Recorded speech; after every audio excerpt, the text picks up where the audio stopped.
Hello and welcome dear student, मैं Manish Sharma math के इस लेक्चर में आप सभी का स्वागत करता हूं। और बच्चों, आज आपके इम्प्रॉपर इंटीग्रल का लेक्चर नंबर 7, जिसके अंदर हम आपकी बुक से रिलेटेड कुछ क्वेश्चंस को डिस्कस करेंगे। ठीक है, एग्जांपल लगभग बच्चों मैं आपको सोल्व करवा चुका हूं, अलग अलग मेथड से सोल्व करवा चुका हूं।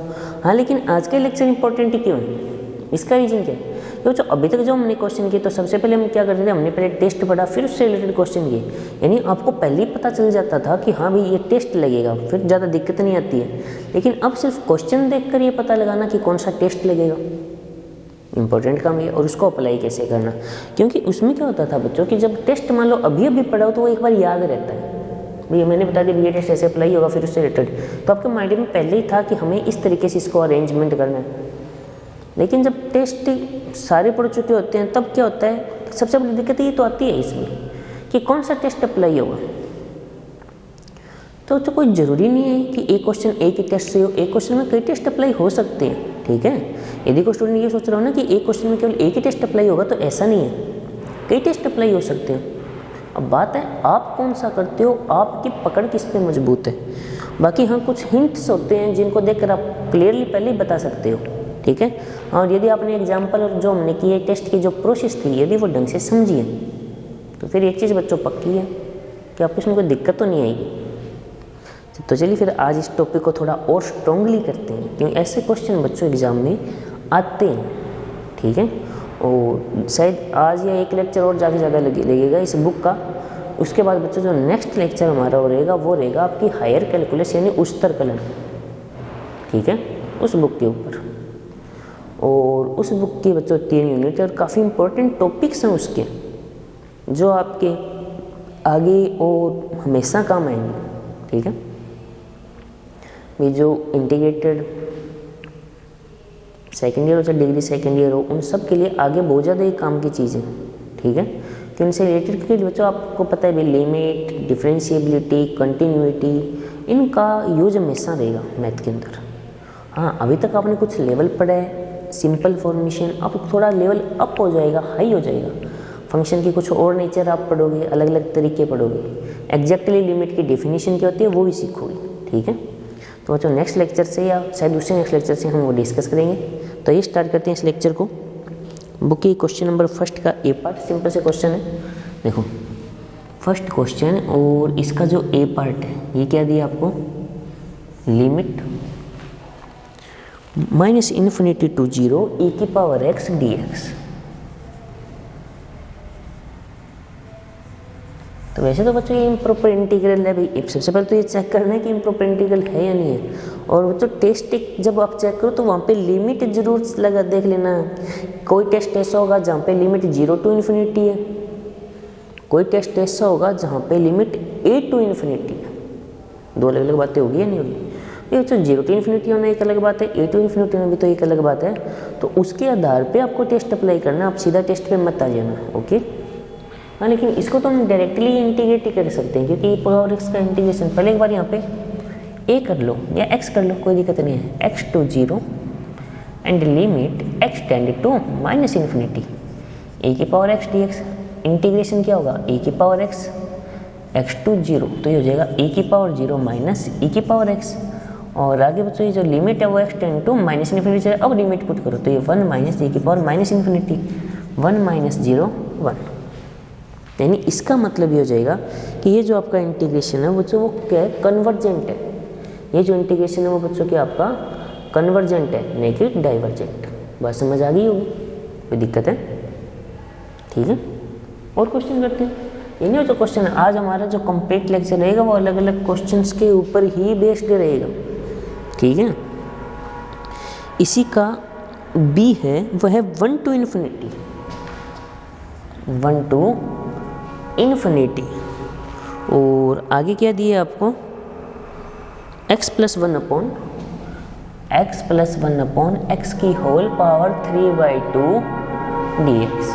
तो बच्चों यदि आपको जो म्यू टेस्ट याद हो, यहाँ पे कंपैरिजन पे मत आ जाना। ठीक है, हाँ, लेकिन क्या यहाँ पे कंपैरिजन टेस्ट अप्लाई हो सकता है यदि ऊपर से x रिमूव किया जाए। यदि ऊपर से x रिमूव किया जाए तो जो रिजल्ट होगा वो नया इससे छोटा होगा या बड़ा? तो मेरे हिसाब से इससे छोटा होगा ना, इससे क्या होगा, छोटा होगा।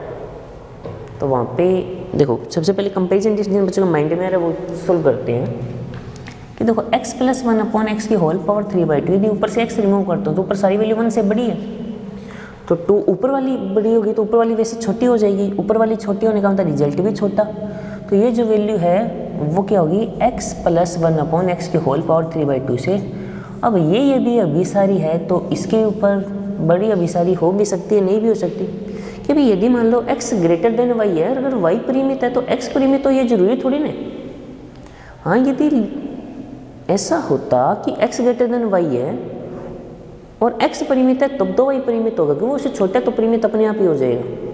लेकिन इस केस में तो ऐसा नहीं हो रहा है, यानी यहाँ पे कंपैरिजन टेस्ट अप्लाई नहीं हो रहा है। ठीक है, यहाँ पे कंपैरिजन टेस्ट अप्लाई नहीं हो रहा है। अब कई बच्चों माइंड में आएगा सर फिर कौन सा। बच्चों देखो, डायरेक्टली इंटीग्रेशन करना ये नहीं है कि मैं ये नहीं कहता कि आप लोग नहीं कर सकते। भाई यदि किसी बच्चे के जो सारे फंडे क्लियर हैं तो वो इंटीग्रेशन को बहुत ईजिली सॉल्व कर पाएगा। हाँ, थोड़ा सा ढंग तरीके से क्लियर होना चाहिए। हाँ, लेकिन इसके ऊपर म्यू टेस्ट अप्लाई करो ना।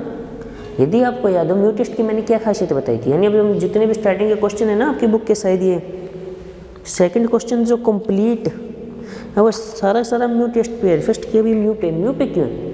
क्योंकि मैंने आपको क्या कहा था कि यदि ऊपर भी अलजेब्रिक फंक्शन हो और नीचे भी अलजेब्रिक फंक्शन हो, यानी x की घात का हो प्लस x कुछ और कोफिशिएंट हो, उस कंडीशन में आप हमेशा म्यू टेस्ट को अप्लाई करो, बहुत ईजी रहेगा। तो उसमें क्या होता है कि हम ऊपर जो x की हाईएस्ट पावर है और नीचे जो x की हाईएस्ट पावर है उसको इक्वल करते हैं, यानी ऊपर मल्टीप्लाई करते हैं। यदि ऊपर ज़्यादा है तो कम कर देंगे, कम है तो ज़्यादा कर दो। तो ऊपर x की हाईएस्ट पावर कितनी दिखाई दे रही है, इसमें आपको 1 दिखाई देगी शायद, और नीचे 3/2। 3/2 का मतलब होता है 1 प्लस 1/2। 3/2 का मतलब क्या होता है बच्चों, 1 प्लस 1/2। यानी आपको क्या करना है, ऊपर हाफ पावर एक्स्ट्रा चाहिए। यदि मैं ऊपर हाफ पावर एक्स्ट्रा लगाता हूँ तो ये बन जाएगा 1 to ∞ x की पावर 3/2 प्लस 1 अपॉन x की होल पावर 3/2। अब इसे आप आसानी से इंटीग्रेट कर सकते हो ना, आसानी से। सॉरी, x की पावर हाफ हो रहेगा यहाँ पे, सॉरी हाफ हो रहेगा क्यों, मैंने मल्टीप्लाई किया। ठीक है, तो अब इंटीग्रेशन हो जाएगा, नहीं हो जाएगा? अब तो इंटीग्रेशन इजी है, क्योंकि इनको आप अलग अलग कर लो तो ये 1 होगा, ये 1 अपॉन एक्स का log x यहाँ। लेकिन यहाँ पे थोड़ी सी दिक्कत आ जाती है अरेंजमेंट करने में। तो इतना तो पता चल गया हमें इंटीग्रेशन इजीली। तो लेकिन आपने जो मल्टीप्लाई किया वो किया x की पावर 1/2 का, यानी म्यू की वैल्यू क्या आ रही है, 1/2। और 1/2 इज ऑलवेज लेस देन 1।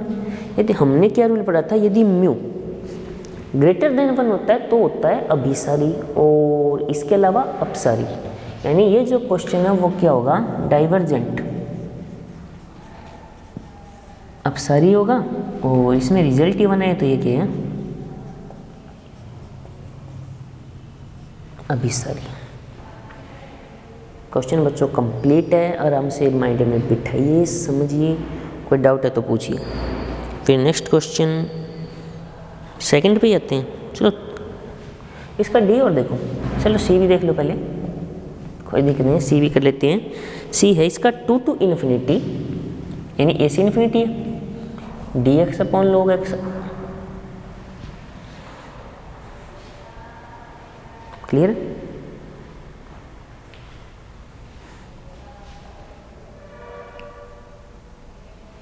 तो बच्चों एक बात तो, log 1 की वैल्यू क्या होती है, सबसे पहले बताओ, 0। log e की वैल्यू होती है 1, यानी अप्रोक्सीमेट e तो होता है 2.7। यानी ये वैल्यू जो है इसके रिजल्ट से ऑलवेज ग्रेटर है या नहीं है, एक रिजल्ट या बन रहा है या नहीं बन रहा है, बन रहा है ना।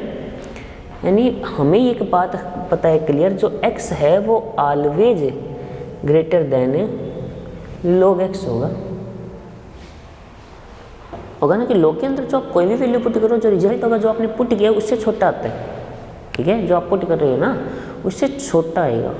ये तब आ रहा है जब इसका जो बेस है, यहाँ पे एक बात याद रखना, क्वेश्चन में सीधा भाई आपको यदि याद हो तो जब बच्चों बेस नहीं दिया होता है तो वहाँ पे बेस हम क्या मानते हैं, हम मानते हैं वहाँ पे नेचुरल लॉग को, यानी बेस ई, यानी वो नेचुरल लॉग है तो हम बेस ई लेके चलते हैं, ठीक है। यदि बेस दिया हो तो अलग बात है, और ई ग्रेटर देन 1 है, इस वजह से मैं ये कह रहा हूँ कम होगा। परंतु यदि ई लेस देन 1 होता ना, यदि ई लेस देन 1 होता ई की वैल्यू बेस, तो उस कंडीशन में एक्स है वो log x से छोटा हो जाता, ठीक है। ये बात आप याद रखना, क्योंकि इस क्वेश्चन में बेस दिया हुआ नहीं है, इस वजह से मैंने ये लिखा है। यदि बेस दिया हुआ होता, जैसे मान लो यहाँ पे ये लिखा हो जाता कि log 1/2 होता है, यहाँ पे जस्ट इमेजिन, सोचो यदि ऐसा होता ना तो आप फिर ये बात नहीं अप्लाई कर सकते हो, x लेस देन आता। हाँ, लेकिन वो एक अलग बात है कि जब डिफरेंशिएशन इंटीग्रेशन जब भी हम करते हैं तो वहाँ पे log बेस ई ही होना चाहिए, वहाँ पे क्या होना चाहिए, log बेस ई ही होना चाहिए, कि log बेस ई का ही हम डिफरेंशिएशन इंटीग्रेशन कर सकते हैं और किसी का इंटीग्रेशन हम नहीं कर सकते, तो चेंज करना पड़ता, ठीक है। तो बच्चों जब आप इनका रेसिप्रोकल करोगे, रिवर्स करोगे, तो आपको भी पता है कुछ ऐसा हो जाएगा। तो अब मैं क्या करता हूँ, 2 to ∞, लेकिन यहाँ पे इसकी पावर ही देख लो ना, इसकी पावर क्या है, 1 है, इसकी पावर क्या है, 1 है। पावर 1 होने का मतलब आप समझ सकते हो कि जो पी टेस्ट आप अप्लाई करोगे तो p ग्रेटर देन 1 हो तो अभिसारी, और p लेस इक्वल 1 हो तो अपसारी। इसका मतलब जो बच्चों आपका रिजल्ट है, यानी यहाँ पे 1/x की पावर p से 1/x को जब आप कंपेयर करोगे, p की वैल्यू आ रही है 1, ये इसका मतलब जो टेस्ट है वो क्या हो जाएगा, सॉरी जो इंटीग्रल है वो क्या हो जाएगा, अपसारी हो जाएगी। क्लियर हुआ, बात समझ आई है नहीं, कोई डाउट है बच्चों, आराम से सोच लो, देख लो, क्योंकि हाँ अब मुझे ये जो भी बोर्ड पे लिखा हुआ है वो साफ़ करना पड़ेगा, क्योंकि आगे और जगह नहीं है। हाँ वैसे जगह नीचे है, लेकिन नीचे से दिक्कत है देखने में भी। क्लियर हुआ इतनी, कि इतनी प्रोसेस तो क्लियर होगी कि भी आपको देखो हमने क्या क्या टेस्ट अप्लाई कर लिए, कंपेरिजन टेस्ट लगा लिया, पी टेस्ट लगा लिया, डायरेक्टली इंटीग्रेशन कर लिया, और म्यू टेस्ट भी लगा लिया। सोचो कितने टेस्ट हम अप्लाई कर चुके हैं, टेस्ट का अभी कोई अंत नहीं है, टेस्ट तो और भी अलग अलग अप्लाई करते हैं बच्चों, इस पर पकड़ मजबूत करते हैं। इसको इरेज कर दूं,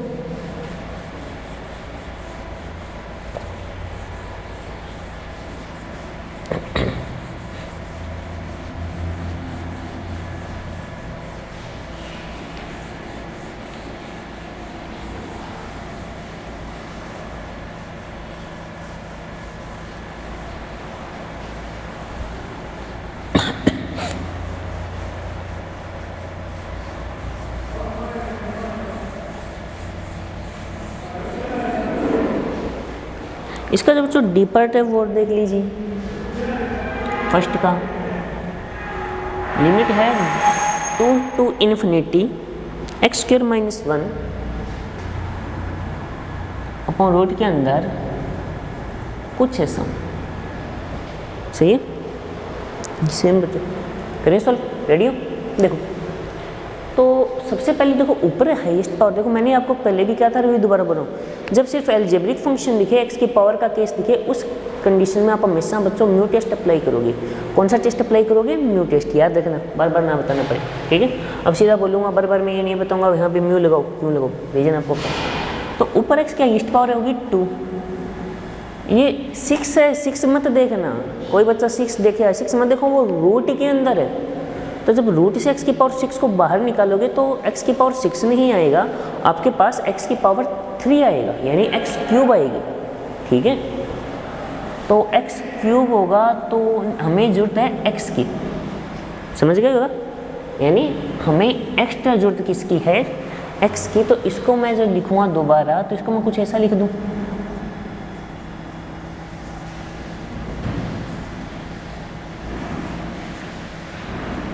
अब बच्चों आप समझ चुके होंगे, यानी x की पावर जो म्यू जिसका आपने मल्टीप्लाई किया वहाँ पे म्यू कितना है, म्यू है 1। क्लियर है फिर तो,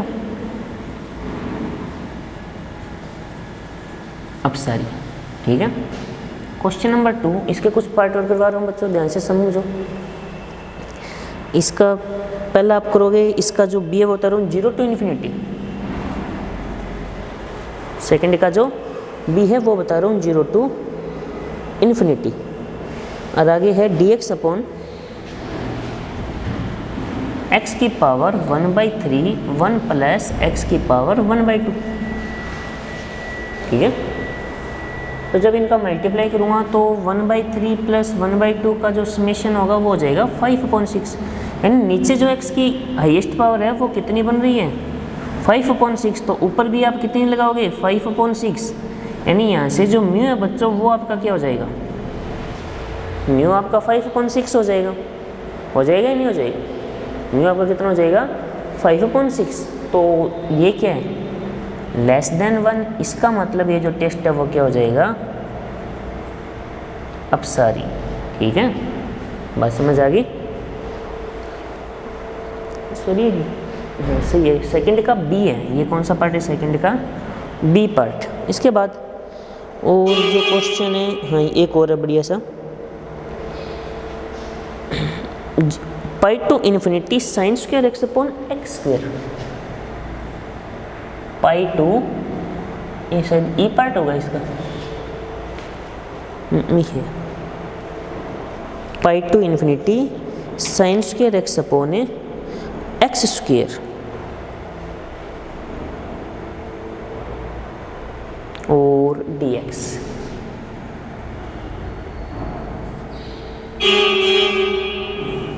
ठीक है, वैसे तो बच्चों ये देखते ही पता चल रहा है, वैसे तो ये देखते ही पता चल रहा है, लेकिन फिर भी आप देख लो, कंपैरिजन टेस्ट लगाओ।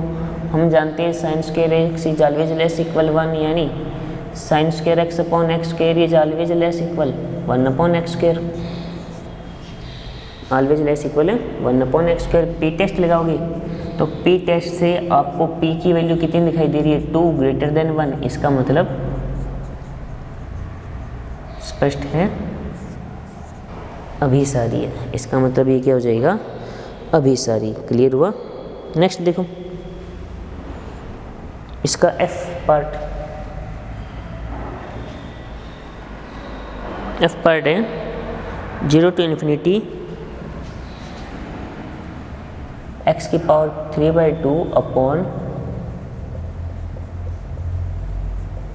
नीचे हाईएस्ट पावर 2 है, ऊपर है तो आप x की पावर 1/2 का मल्टीप्लाई करोगे, म्यू की पावर 1/2 लेस देन 1, यानी ये हो गया अपसारी।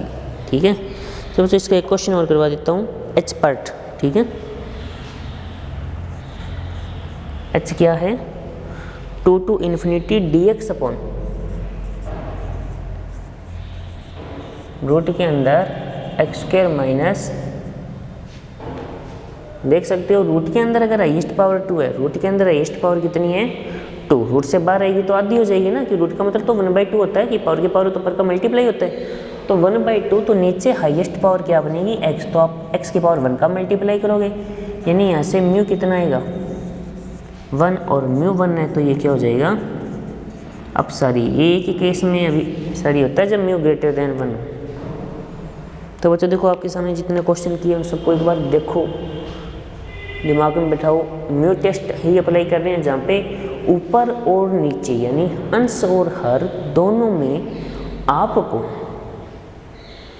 सिर्फ एल्जेब्रिक फंक्शन दिखाई दे रहा है, वहाँ पे बच्चों हम कौन सा टेस्ट अप्लाई कर रहे हैं, वहाँ पे सिर्फ हम म्यू टेस्ट अप्लाई कर रहे हैं। आराम से देख लीजिए, कोई डाउट है बताइए, क्योंकि फिर आगे एक आध क्वेश्चन 2 क्वेश्चन और करते हैं अभी। ठीक है, मेन बच्चों आपका फोकस तरीके को समझना होना चाहिए, मेथड क्या है वो सीखना आना चाहिए। क्वेश्चन को देखकर आपको यदि इतना समझ आ जाता है हाँ भाई ये टेस्ट अप्लाई होगा, इस तरीके से हमें अप्लाई करना है, उसके बाद बच्चों आप कोई भी क्वेश्चन बहुत ईजीली कर सकते हो। प्रॉब्लम यही आती है, यानी बच्चे ये नहीं समझ पाते हैं कि नंबर 1 इस क्वेश्चन में एक मेथड कौन सा अप्लाई करें और कैसे। ठीक है, तो ये बच्चों और क्वेश्चन पे आते हैं हम। तो क्वेश्चन नंबर 3 जो है उसका जो फर्स्ट पार्ट है ए से देखता हूँ यहीं करवा रहा हूँ। ठीक है, मिलता जुलता ही क्वेश्चन है इन्हीं से जो बोर्ड पे किए हुए हैं। ये 3 है बच्चों, 8 नहीं है। ओके, थर्ड का ए पार्ट जो है A to infinity sine x upon x की पावर m। ये करवाने का रीज़न क्या है वो देखो, कई बार ऐसे क्वेश्चन आ जाते हैं, तो इतना तो हम भी जानते हैं सारे कि ये इज ऑलवेज लेस इक्वल यानी अब ये सारा वन के एम के ऊपर डिपेंड करेगा। यहाँ पे आप क्लियरली आंसर नहीं दे पाओगे, तो आप लिखोगे यहाँ पे m ग्रेटर देन 1 तो भी सारी, और फिर लिखोगे m इज लेस इक्वल 1 तो अब सारी। यानी इस बार आप कंडीशन के ऊपर आओगे, सीधा नहीं आओगे, ठीक है। यानी इस बार आप क्या करोगे, कंडीशन के ऊपर आओगे, सीधा नहीं करोगे। यदि कोई स्टूडेंट ये सोच रहा हो मैं सीधा कर दूँ, तो नहीं, सीधा अब सारी नहीं कि ये m के ऊपर डिपेंड कर गया। यदि ऐसा क्वेश्चन आता है तो वहाँ पे जो वेरिएबल होते हैं ना उसके ऊपर पूरे क्वेश्चन को डिपेंड कर दो आप, ठीक है। तो इतने में बच्चों समझ आ गई होगी।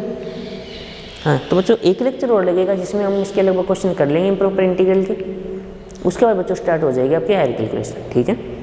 तो जिन बच्चों के पास बुक नहीं है वो बुक अरेंजमेंट कर लीजिए, और जो बेसिक है लिमिट्स, कंटिन्यूटी, डिफरेंशिएबिलिटी, वो एक बार आप जो बेसिक आपका पीछे पढ़ा है उसको रिपीट करिए, क्योंकि बच्चों आगे हमें जरूरत पड़ेगी, ठीक है। तो बच्चों फिर मिलते हैं नेक्स्ट लेक्चर में, तब तक के लिए टेक केयर।